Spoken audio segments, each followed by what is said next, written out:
Բարև ձեզ սիրելի հեռուստադիտողներ, CVKM-ի տաղավարում անկախ հետազոտող քաղաքագետ Էդգար Վարդանյանն է, բարև ձեզ, շնորհակալություն մեզ հյուրընկալվելու համար։ Բարև ձեզ, շնորհակալ եմ հրավերի համար։ Պարոն Վարդանյան, խորհրդարանում լսումներ են տեղի ունենում վարչապետ Նիկոլ Փաշինյանին իմպիչմենտ հայտարարելու օրակարգով, զուգահեռ դրսում մարդիկ հավաքված իրենց համակիրները այս օրակարգով բողոքի ակցիա են իրականացնում։ Տեսեք, նախաձեռնության հեղինակներն ասում են, մենք չգիտենք կհաջողենք թե ոչ, բայց հայրենիքի առաջ մեր պարտքն ենք կատարում, խոստացել ենք հեռացնել Փաշինյանին, բոլոր մեթոդներին դիմում ենք։ Ձեր դիտարկումներով ինչ հնարավորություններ ունի այս օրակարգը այսօր Հայաստանում։ Ոչ մի հնարավորություն իհարկե։ Իրենք էլ գիտեն դրա մասին։ Իրենք գիտեն, որ չեն հաջողելու։ Բայց անում են, որովհետև դե չեն ցանկանում քաղաքական դաշտից դուրս գալ։ Մտածում են, որ որոշակի այսպես առաքելություն ունեն իրականացնելու։ Այդ առաքելությունը բնականաբար իմ կարծիքով կապ չունի պետության խնդիրների հետ, ժողովրդավարական պետության հետ։ Այդ առաքելությունը ավելի շատ կապ ունի իրենց նեղ միջավայրի, իրենց պատկերացումների, շահերի սպասարկմանն է ուղղված, այսպես ասած, դրա հետ կապ ունի։ Իհարկե, սա նաև նախընտրական պայքարի նախապատրաստության վերաբերյալ, այսպես ասած, որոշակի քայլեր են, այս ամեն ինչը, այսինքն նախընտրական պայքարը կարելի ասել, որ սկսել է։ Պաշտոնապես պարզ է դեռ շատ ժամանակ կա, միջև դա, բայց փաստացի այդպես է։ Եվ դե ունեն էլեկտորատ, մասնակցել են ընտրությունների այս կամ այն ձևաչափով։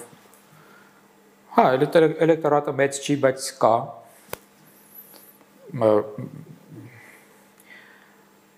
Խնդիրներ ունեն շատ-շատերը իրավապահ մարմինների հետ։ Խնդիրներ ունեն իրենց բիզնեսները, ռեսուրսները պահպանելու հետ։ Ունեն այդ ցանկությունը, որ պահպանեն։ Եվ մի մասն էլ բնականաբար նաև զուտ ուղղակի մտածողության որոշակի ձև է, հա, իրենք մտածում են նաև, որ այն ինչ որ տեղի ունենում Հայաստանում սխալ է, իրենց մոտեցումն է, միակ ճիշտ մոտեցումը, եւ դե գոնե պետք է ինչ որ կերպ ցույց տալ, որ դու դրան դեմ ես։ Մի մասն էլ այդպես է, մասնակցում ես ամեն ինչին։ Հիմնականում երկու, այսպես կարելի ասել, շերտերի կան։ Կարծում եմ, որ այն առաջինը իհարկե գերիշխում է, բայց ամեն դեպքում եւ Իսկ քաղաքական ուժի համար օրինակ մտնել մի process-ի մեջ, որի սկզբանե գիտես, որ ձախողված է, իդեպ հենց երկրորդ նախագահ Քոչարյանն էր այդ մասին նաև խոսել, չնայած իրենք այսօր Իշխան Սաղաթելյանը օրինակ փոխանցել է իրենց ստորագրությունները, միջև այդ օրինակ նշում էին, որ ՔՊ-ի մասով դեռ հետո խոսենք, տեսնենք կարողանում ենք միավորվել թե ոչ, բայց փաստորեն ստացվեց այդ գոնե ստորագրությունները ապահովելու մասով։ Ինչ սա կնշանակի են քաղաքական ուժի համար, ով այս process-ը կտապալի ու կգնա ընտրությունների, ավելի շատ անկում չի գրանցվի վարկանիշի։ Գիտեք, իրենց վարկանիշը բնականաբար գիտենք, որ շատ ցածր է, եւ տարատեսակ հարցումներն են ցույց տալիս, որոնք քիչ թե շատ վստահելի են, հա, լուրջ են։ Եվ նաև այսպես հանրային տրամադրությունների շոշափումը, նաև անհատական մակարդակով, հա, երբ որ փորձում ես տարբեր մարդկանց հետ խոսել, հասկանալ ինչ է տեղի ունենում, եւ նաև տարատեսակ, չգիտեմ, միջոցառումներին, որոնք իրենք կազմակերպում են մասնակցության թիվը, հա, տեսնում ենք, որ շատ սահմանափակ է, փոքր է, եւ բայց իրենք ունեն որոշակի էլեկտորատ, եւ այդ փոքր էլեկտորատը դժվար թե սրանից ավելի փոքրանա։ Իրենք կարծում են, որ դա չի ազդի, հա, այսինքն իրենց էլեկտորատի տրամադրությունների վրա, որովհետև իրենց էլեկտորատն էլ հասկանում է, որ սա այնպես չի էլի, որ իրենք սպասելիքներ ունեն, եւ այդ սպասելիքները չեն արդարանալու, եւ մարդիկ հիասթափվելու են, իրենց էլեկտորատի մասին է խոսքը։ Իրենց այդ ընտրողները աջակիցները շատ լավ գիտեն, որ չկա որևէ շանս, դե կարող է ինչ որ շատ փոքր քանակի մարդիկ միգուցե զուտ, չգիտեմ, էմոցիոնալ, հա, վերաբերմունք ունեն այս ամեն ինչին, լավ չեն հետևում քաղաքական իրադարձություններին, ենթադրենք լավ պատկերացում չունեն, թե ինչ է տեղի ունենում, հա, իրենք կարող է եւ ինչ որ սպասելիքներ ունենան, բայց բացարձակ մեծամասնությունն է իհարկե շատ լավ հասկանում է, որ սա չի կարող արդյունքի բերել, բայց նրանք մտածում են, որ սա կարող է, այսպես, տեսեք, մենք խոսում ենք հիմա դրա մասին օրինակ, հա, ինքը ինֆորմացիոն առիթ է, լրատվամիջոցների ուշադրությունն է գրավում։ Իրենց մասին հիշեցնելով։ Իհարկե։ Այսինքն, որ այ տեսեք, կա սուբյեկտ այսպիսի կամ այսպիսի սուբյեկտներ, որոնք ակտիվ են, ինչ որ հարցեր են բարձրացնում, չգիտեմ, ասենք, հա, եւ իրենց ուզածը կարծում եմ հենց դա է։ Իրենց մասին հիշեցնել, ասեն, այո, մնան խաղի մեջ, մնան ինֆորմացիոն դաշտում, առաջի էջերին, այսպես ասած, սա կարևոր բան է նրանց համար եւ իրենք կարծում եմ այս առումով իրենց գործը անում են։ Իսկ տեխնացուի ընտրությունը, օրինակ Դավիթ Համբարձումյանին ընտրել ես, սա ինչ որ լուրջ է ընդհանրապես ձեր կարծիքով։ Իհարկե չէ, դա սիմվոլիկ ինչ որ հայլեր է։ Օրինակ այդքան լուրջ տպավորություն չի թողել, բայց հիմա օրինակ Դավիթ Համբարձումյանին առաջադրել է։ Դե չեմ էլ ուզում մեկնաբանել, իրենց գործն է, բայց իրենք սրանով նաև ցույց են տալիս, որ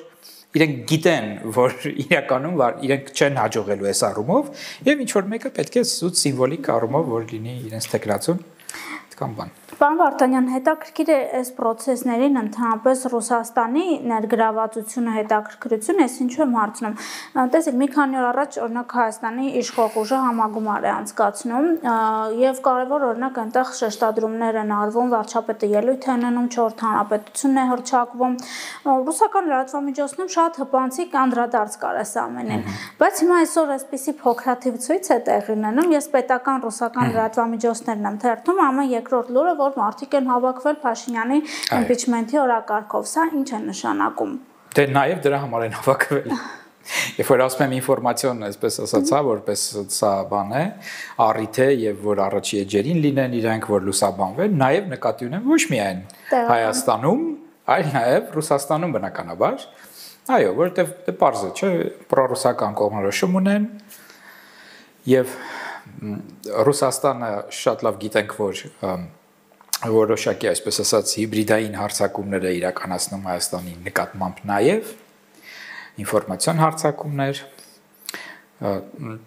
Սա իհարկե չի նշանակում, որ նրանք ուղղակիորեն հրահանգում են իրենց, որ այ գնացեք հեղաշրջում արեք եւ վերջ, մենք այլևս որևէ կերպով այս իշխանությունների հետ չենք աշխատելու եւ չենք ուզում իրենց երեսը տեսնել եւ այլն, չէ, այդպես չէ։ Մենք տեսնում ենք, որ լավ էլ այսպես կոնտակտներ կան, հա, բարձր մակարդակով Հայաստանի իշխանությունների եւ Ռուսաստանի իշխանությունների միջև։ Տենց հիմա էլ այնտեղ Փաշինյանը հանդիպումներ ունենում։ Այո, այո։ Բայց առնվազն դեմ չեն, եթե օրինակ լուսաբանում են անդրադառնում։ Իհարկե դեմ չեն, այսինքն բա ինչու են այդ ինֆորմացիոն հարձակումները նաև զուգահեռ անում։ Այո։ Նրանք ուզում են հնարավորինս, տեսեք, հիմնական նպատակը հետևյալն է, բնականաբար Կրեմլը չերուզենա, որ այսօր իշխանության լիներ Նիկոլ Փաշինյանը եւ քաղաքացիական պայմանագիրը։ Ակնհայտ է սա։ Բայց իրենք Կրեմլը հասկանում է, որ դե հիմա այս քանից հետո, որ միևնույն է քաղաքացիական պայմանագիրն է իշխանության եւ Նիկոլ Փաշինյանի իշխանության, այդ նշանակում է ուրեմն կա լուրջ աջակցություն նրան եւ ԿՊ-ին ընդհանուր առմամբ իշխանություններին։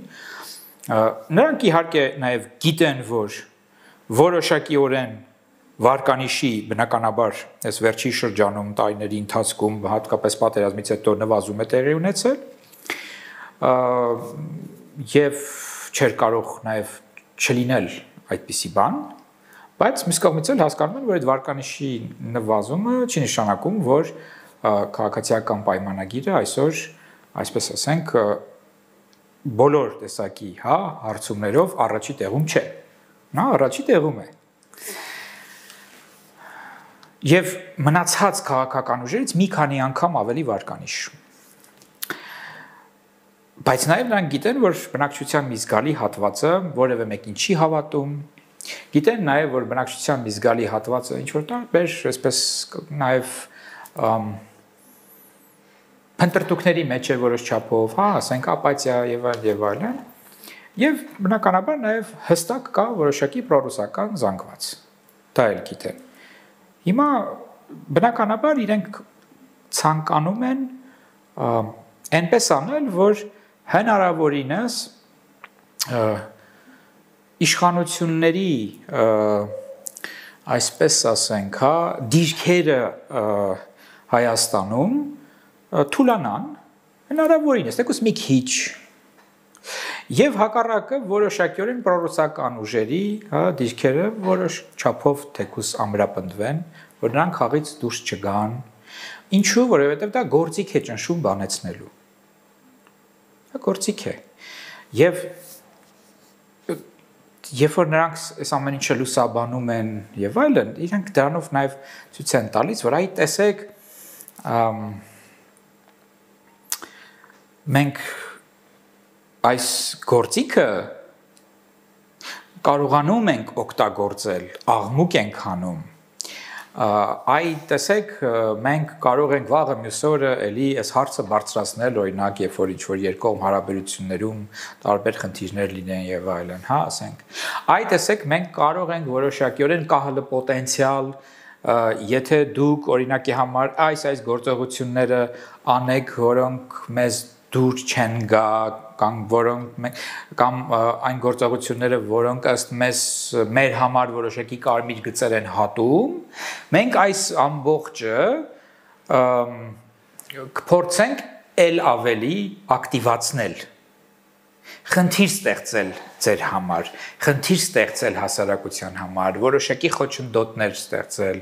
ունենք տնտեսական լծակներ ձեր վրա ազդելու,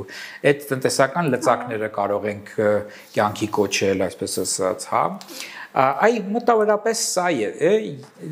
եւ ընդհանուր առմամբ սա գիտեք ինչ, նաեւ ազդեցություն է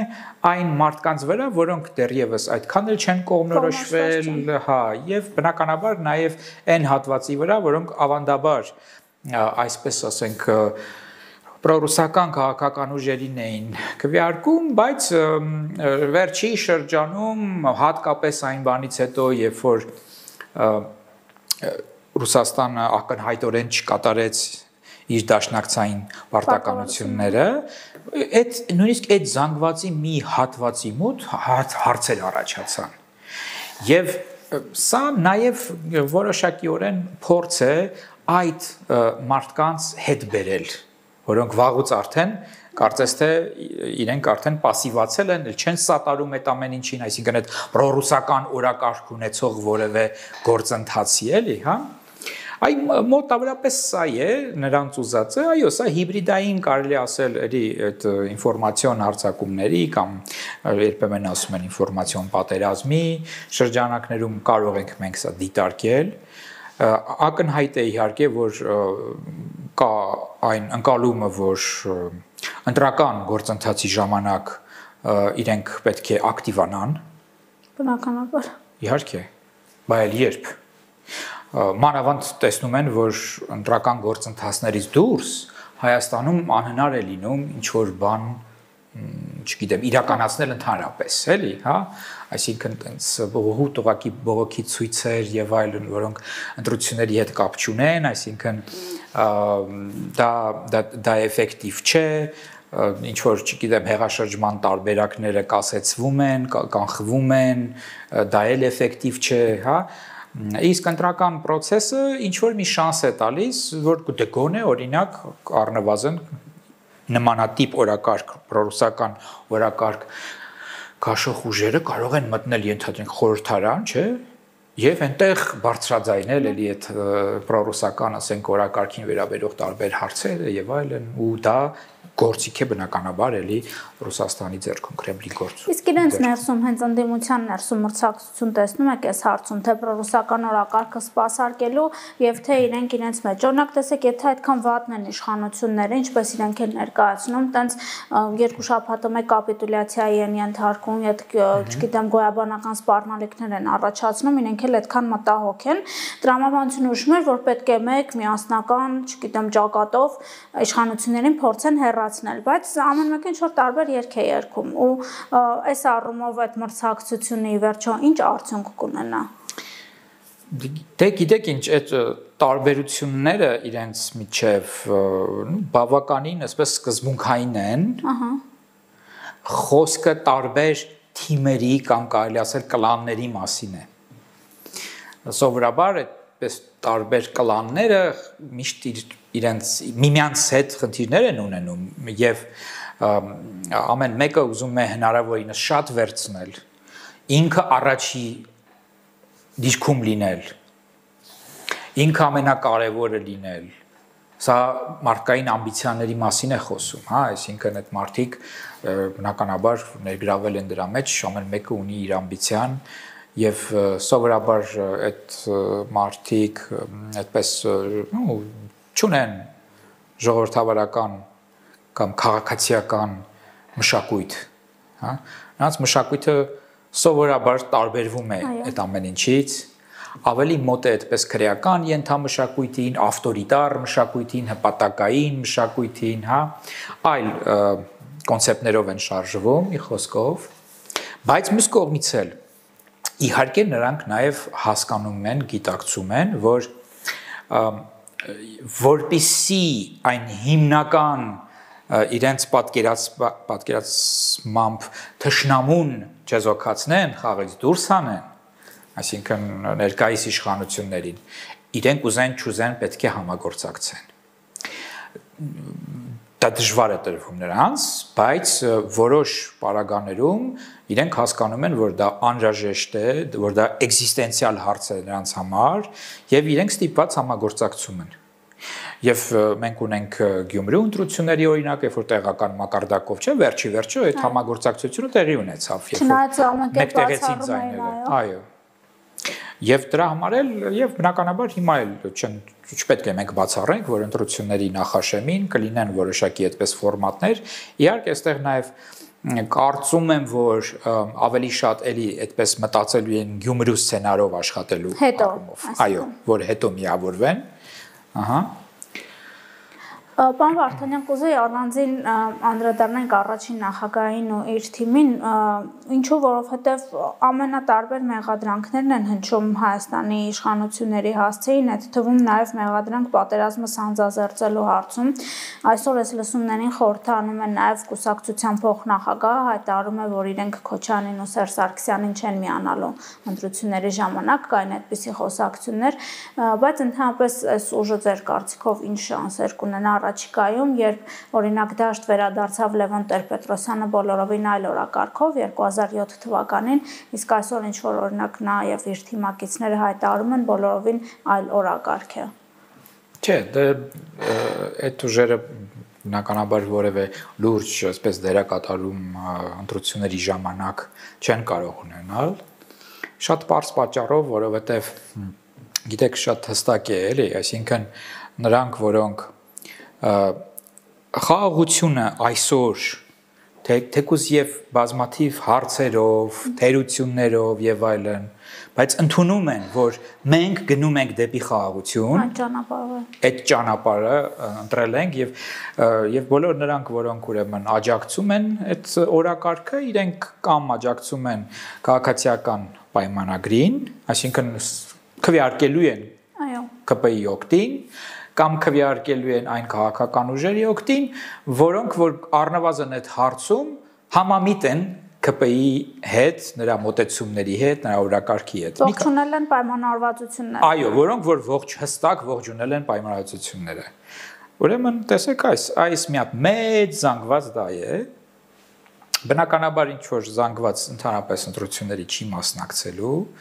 սա էլ է ակնհայտ, ինչ էլ ուզում ես արա, կան, այսպես ասած, այդ քաղաքագիտական տերմին կա, absenteistները, այսինքն որոնք սկզբունքորեն ընտրությունների չեն մասնակցում, որոնք չգիտեմ, այսինքն ապաքաղաքական են նաև շատ առումներով, շատ, չգիտեմ, հիասթափված են ենթադրենք, հա, եւ այլն, ասում են մի խոսքով ամեն ինչ սուտ է, ոչ մի բանի չեն Քաղաքականությունը հետաքրքիր չի։ Ինչ լինի, էլի, հա։ Մեկը ոչ մի էական փոփոխություն չի լինելու մեր կյանքում, իրանք շատերը այդպես են նաև մտածում, մի խոսքով։ Եվ մի ուրեմն զանգված, նաև փոքր զանգված իհարկե, բայց այնուամենայնիվ հստակ կամ Սերժ Սարգսյանի կամ Ռոբերտ Քոչարյանի ճամբարներում է գտնվում, իհարկե նաև, այսինքն ակնհայտ պրոռուսական, այսպես ասենք, այստեղ բնականաբար նաև տեղավորվում է ճամբարների մեջտեղում եւ հիմա դժվար է ասելը թե ով է ավելի շատ հարելու այդ ճամբարին Սամվել Կարապետյանի այդ նոր բանը, հա, թիմը, հա իրենք էլ բնականաբար հայտ են ներկայացնելու, որ այ մենք ենք, որ այդ իդեպ իրենք փորձելու են այնպես իրենց ներկայացնել, որ այ մենք նախկին չենք։ Այ տեսեք, հա, կա Սերժ Սարգսյան նախկին, կա Ռոբերտ Քոչարյան, իրենց թիմերը եւ այլն, հա, մենք դե սիտուացիոն կհամագործակցենք, որովհետեւ ընդհանուր մի հատ օրակարգ կա, այս իշխանություններից պետք է բրծնել, պետք է փրկել պետությունը փրկելու համար պետք է համագործակցել, բայց մենք ուրիշ ենք, տեսեք, մենք ուրիշ ենք։ Եթե դուք մտածում եք, որ կաշկանդված եք նախկիններին քվեարկելու առումով այս կամ այն պատճառով, այ մեզ քվեարկեք, հա։ Դա հավանաբար լինելու է։ Որոշակի ձայներ են փախցնելու այդ էլեկտորատից։ Այ հիմա այս է հարցը, այսինքն այդ հիմնական իրենք են խաղացողներ, ուզում եմ ասել, լինելու այդ ծայրահեղ ընդդիմադիր դաշտում, որոնք որ որևէ կերպով չեն ընդունում այս նոր օրակարգերը, այսպես ասենք, հա։ Վաշինգտոնյան համաձայնությունները եւ այլն։ Որտեղ պետք է խաղան այստեղ, հասկանում եք, ասենք ՀԱԿ-ը կամ, չգիտեմ, այլ լուսավոր Հայաստանը ընդհանրենք եւ այլն, հա։ Իրենք այսպես թե այնպես լինելու են մարգինալ այս առումով, հա, դիրքերում ու ինչ որտեղ գիտեք նաեւ հարցել է թե իրենց ներկայությունը ում է օգնելու իրենց մասնակցությունը, էլի անուղակիորեն, հա, որտեվ նաև պարզ է, որ տեսեք, մենք այնպես չի, չէ, որ անցման բանը շեմը չունենք խորհրդարանի, ունենք շեմ։ Ունենք շեմ, բայց երեք ուժ պետք է պարտադիր ու ցածրել չի այդ շեմը։ Եթե շեմ չլիներ ընդհանրապես, ասենք շատ փոքր կուսակցություն, շատ իր նվազ ձայներով, չէ, կարող էր օրինակ 1 մանդատ, 2 մանդատ վերցնել, մտներ խորհրդարան եւ հետո իրենք բոլորով սենց միավորվեին, չէ։ Այս պարագայում նաեւ ինչ որտեղ, եթե երբ որ մի քանի այդպես սուբյեկտներ նույն դաշտում են խաղում, իրանք միմյանցից էլ են ձայներ խլում։ Եվ բա հետ եթե ստացվի այնպես, որ օրինակի համար մեկը վերցնի ենթադրենք 3% եւ այդ 3%-ը սկզբունքային լինի օրինակի համար կամ շատ մեծ նշանակություն ունենա այդ մյուսների համար, որոնք որ ուզում են պատկառելի ներկայացուցություն ունենալ որպես ընդդիմություն խորհրդարանում, չէ՞։ Այնպես որ էս էլ է հարց էլի, ում է այդ ամեն ինչը օգուտ լինելու, հա, որովհետեւ հա մի կողմից մտածում ես որ իրենց շահերից ելնելով պետք է որ շահեկան լինի այդ մեծ նախընտրական կոալիցիայով գնալ ընտրությունների որ ձայն չկորցնեն որևէ կերպով էլի այսինքն հա որ ոչ մեկ ձայն չփախցնի այսպես ասած եւ այլն բայց հասկանում են նաեւ որ դա անհնարին բան է նաեւ հա չի ստացվի այդպիսի բան մի խոսքով։ Լավ, իշխանությունների օրակարգը հասկանալի է, իրենց համաժողովի ընթացքում էլ հռչակեցին 4 հանրապետություն, նորից ձայն են խնդրել ընտրողներից, որպեսզի իրագործեն այն դրույթները, որոնք հռչակված են։ Դա ենթադրում է նաև Եվրամիության անդամակցություն, ենթադրում է նաև ընտրություններից հետո սահմանադրական փոփոխությունների հանրաքվե, իսկ որը կլինի ձեր կարծիքով ընդդիմության օրակարգ, օրինակ նույն մեր ձևով սոցիալական ծրագրեր է առաջ քաշում, չգիտեմ, 3 երեխա ունենաք, ճանաչելի գնով բնակարաններ կտանք, տնտեսական ինչ-որ բաներ, սա աշխատող օրակարգ է որպես հակադրություն իշխանությունների խաղաղության օրակարգին։ Իհարկե ոչ։ Եվ հարցը այն չէ, որ մարդկանց սոցիալական հարցերը չեն հետաքրքրում։ Այո։ Հետաքրքրում են բնականաբար։ Բայց ախր մարդիկ տեսնում են, չէ՞, մեծ մասը, որոնք որ ուղղակիորեն կախված չեն իրանցից կամ իրանց թիմի մեջ չեն, որ դա խորամանկություն է, որ նրանք խաղի մեջ են մտել այլ օրակարգով, այլ բանի համար, որպեսզի կարողանան այդ պրոռուսական սեգմենտը առաջ մղել։ Իրանց օրակարգը դա է։ Իրենց օրակարգը այն է, որ կարողանան պաշտպանել իրենց սեփական ռեսուրսները, իրենց հարստությունը, որ կարողանան պաշտպանվել դրանով, այդ մանդատներով կամ չգիտեմ քաղաքական ներկայացվածությամբ, տարատեսակ քրեական հետապնդումներից ներկայացնել չեն կարող գալ ասել մենք օրինակ ինչ են ասելու, այ ասելիքը ո՞րն է լինելու։ Դե դրա համար փորձում են հիմա ասել լավ, ինչ ասենք, որ մեզ այնպես չասեն, էլի որ հա դե դուք պաստորեն էլի նույն երկն եք երգում, པարզ չի որ բան,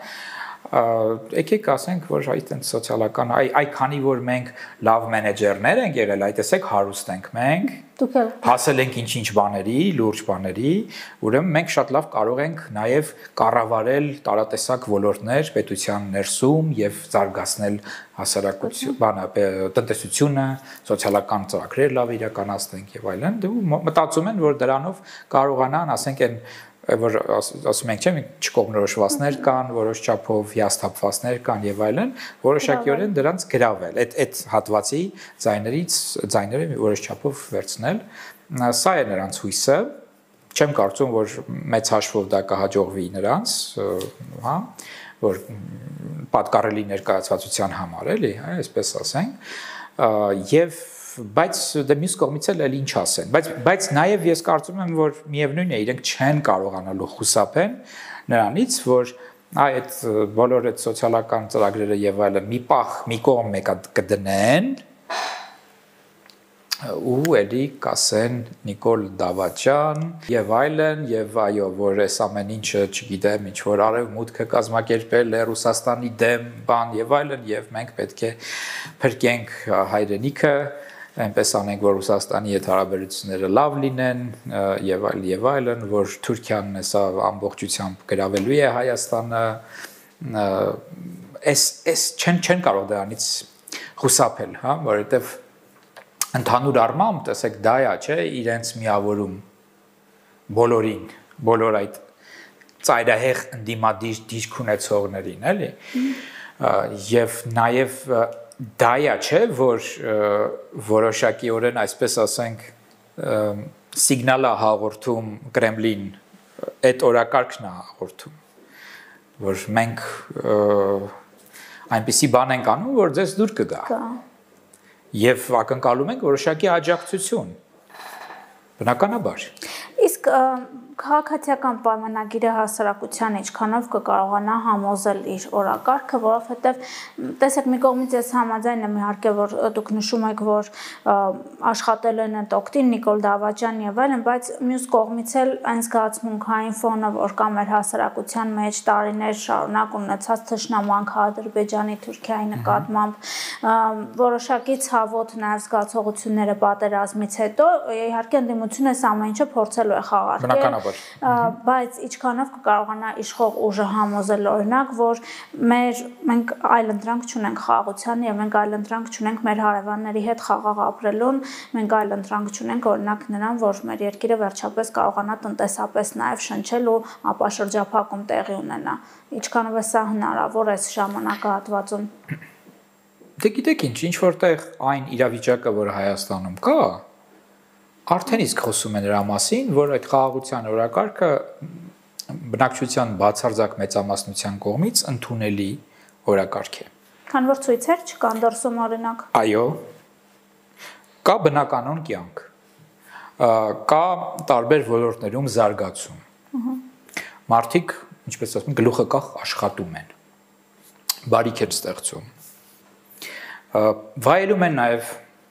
այն ինչը որ ստեղծում են։ Այսինքն մենք տեսնում ենք, որ սոցիալ մշակութային կյանքը սա լավ ցուցիչներից մեկն է։ Սոցիալ մշակութային կյանքը Հայաստանի շատ հարուստ է այս պայմանությամբ։ Ժամանցը, ժամանցային միջոցառումները բազմաթիվ են, ելի շատ հարուստ են, հա։ Սա նույնպես խոսում է այս ամեն ինչի մասին, որ մարդկանց համար ստաբիլությունը, խաղաղությունը, հա, այն ինչը որ այսօր է կառուցվում, ընդունելի է։ Այսինքն, այստեղ բնականաբար հիմա տեսեք, մենք չենք կարող հստակ տոկոսներ ասել այս պայմանությամբ։ Քանի տոկոսի համար, բայց մեծամասնության համար կարող ենք ասել, որ այո, որովհետև դե եթե տեսնում ենք, որ իսկապես չկան լուրջ, այսպես բողոքի ցույցեր, հա, զանգվածային, այսպես խիստ եւ այլն, հա, որ կա այսպիսի մշակութային կյանք, ինչպես արդեն նշեցի, ժամանցը եւ այլն, այս ամեն ինչը այնուամենայնիվ խոսում է, որ մեծամասնությունը հաշտ է այս ամեն ինչի հետ եւ ռեալիստական է նայում, հա, այսինքն շատ այսպես իրավիճակին համահունչ արձագանք է առաջ քաշում ներկայացնում։ Բնականաբար նաև շատ բան կախված կլինի նրանից, թե միջև ընտրություններ ինչ նոր ձեռքբերումներ կլինեն ռեֆորմների առումով տարբեր ոլորտներում։ Ներքին, այո։ Շատ բան կախված նաև կլինի նրանից, թե մինչ ընտրություններ Վաշինգտոնյան համաձայնագրությունների իմպլեմենտացիան, կյանքի կոչումը որ փուլի կհասնի, ինչ միջոցառումներ արդեն արված կլինեն։ Եթե լինեն էլի նոր հաջողություններ, արդեն ինչ-որ առաջխաղացում այս առումով, կարծում եմ բնականաբար դա էլի մեծապես նպաստելու է նրան, որ ընտրածանկվածի այդ մեծ հատվածը, որ այսինքն խաղաղության օրակարգը սատարում է, ինքը համոզված կերպով, կամ գոնե ստորագրվի օրինակ։ Դե, այո։ Իհարկե քիչ հավանական է, շատերն են նշում, բայց եթե օրինակ։ Այո, այո։ Այս ամեն ինչը իհարկե բան եւ նաեւ sense մի բան էլ ամեն դեպքում տեսեք մարդիկ տեսնելու են որ նույնիսկ եթե իրենք ունեն դժգոհություններ տարատեսակ իշխանությունների այս կամ այն քաղաքականության վերաբերյալ բայց իրենք չէ որ ցանկանում են խաղաղություն եւ իրենք տեսնում են որ գնում է դեպի խաղաղություն Եվ իրենք տեսնում են, որ այլընտրանքը այդ ամեն ինչին դեմ է, այդ ամեն ինչը կարող է հարցականի տակ դնել։ Դեվ այլընտրանքը ցավոք սրտի մենք այսօր չունենք ժողովրդավարական օրակարգ առաջ տանող, խաղաղության օրակարգ առաջ տանող, եվրոպական օրակարգ առաջ տանող ուժեղ համարժեք իշխանություններին ընդդիմադիր քաղաքական ուժ։ Մենք ունենք փոքր քաղաքական ուժեր, այո, բայց հիմա երբ որ խոսում ենք ընդդիմության մասին, չէ, առաջի հերթին մեր պատկերացումներում ովքեր են։ Իրենք են, չէ, հիմնականում։ Այսինքն պրոռուսական կողմնորոշում ունեցող, չէ, ուժերն են հիմնականում։ Եվ այս մարդիկ սա տեսնում են եւ այստեղ կա իրենք զգում են որ կա վտանգ որ գիտեք եթե օրինակի համար այս քաղաքական ուժերը այսինքն պրոռուսական ուժերը հանկարծ գան իշխանության ուրեմն խաղաղության հարցը հարցականի տակ է դրվելու երկրի իմիջի հարցը հարցականի տակ է դրվելու ինքնիշխանության հարցը հարցականի տակ է իրանք լավ հասկանում են դա տեսնում են որովհետև նաև գիտեն Ռուսաստանը այսօր տեսնում են, չէ՞, բոլորն անկախ տարատեսակ էմոցիաներից, բայց Ռուսաստանը այսօր շատ վատ մարզավիճակում է մի կողմից, այսինքն չի կարողանում նաև ցանկության դեպքում ինքը իրականացնել այն ինչը որ ժամանակին կարող էր իրականացնել եւ որոշ դեպքերում իրականացնում էր, հա? Այսինքն ոչ մի օգուտ ինքը չի կարող տալ, այսպես ասենք։ Որովհետև թույլ է, կարողություն էլ չունի։ Եվ երկրորդը նաև չի էլ ուզում եւ լրիվ այլ օրակարգեր է առաջ տանում եւ ագրեսիվ, այսպես ասած, հա, շատ վտանգավոր նաև միջազգային, այսպես իրավիճակի համար, միջազգային հարաբերությունների համար քաղաքականություն է վարում եւ շատ-շատերը համախմբվում են նրա դեմ եւ մեկ էլ դու հանկարծ գնում ես այդպիսի սուբյեկտի հետ կարծես ընդհանուր ինչ-որ միություն է ստեղծում, հա, դա դառնում ես այդ միության մասը, այո, այդ սուբյեկտի մասը եւ իդեպ դառնում ես ծայրագավառ, էլի, ոչ թե, չէ, այդ միության ինչ-որ կենտրոնական հատվածի բան, սուբյեկտ չէ իհարկե։ Այսինքն, եթե լիներ դեմոկրատական հզոր ընդդիմություն եւ այլն, այստեղ կարող էր իշխանությունների հետ կապված, այսինքն իշխանություններին օկտին քվեարկելու հանգամանքը փոքր ինչ այլ դիտանկյունից արդեն դիտարկվեր։ Շատ հնարավոր է այս դեպքում իսկապես իշխանությունները խնդիրներ ունենային։ Հա, որտեվ ասկասեի լավ, դե թարմ ուժապետ վերջի վերջո, հա, օրինակի համար բնական է, էլի, չէ՞, դա դեմոկրատական process-ի ժամանակ դա շատ բնական բան է։ Ասում են լավ, մի քիչ էլ տեսնենք մեկ այլ, հա, քաղաքական ուժ կա, տեսնենք ինքը ինչ կարող է ավելի լավ ծրագիր օրինակ ունի, բան եւ այլն։ Հետո այս արդեն երկար ժամանակ է իրենք իշխանության մեջ են,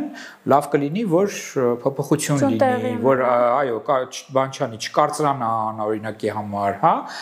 չծանրանան, այսպես ասած։ Հետո բացի հետ ասենք որոշակի դժգոհություններ կան, չէ՞, բնականաբար այդ այ որպեսի տեսնենք լավ, բա իրանք ինչ են անում եւ տեսնենք, էլի, դժգոհությունը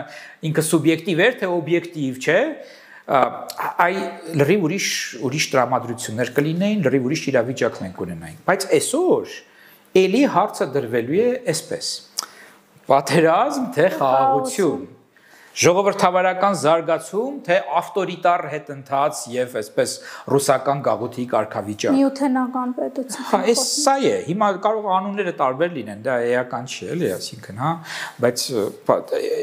բնույթով, բովանդակությամբ այսպիսի ընտրություն է տեղի ունենալու։ Շնորհակալություն, պարոն Վարդանյան, շատ հետաքրքիր զրույցի համար։ Մեր հեռուստադիտողներին հիշեցնեմ, որ զրուցում էի քաղաքագետ, անկախ հետազոտող Էդգար Վարդանյանի հետ, կհանդիպենք։ Չմոռանաք հավանել տեսանյութը եւ բաժանորդագրվել Civic AM-ի YouTube-յան էջին։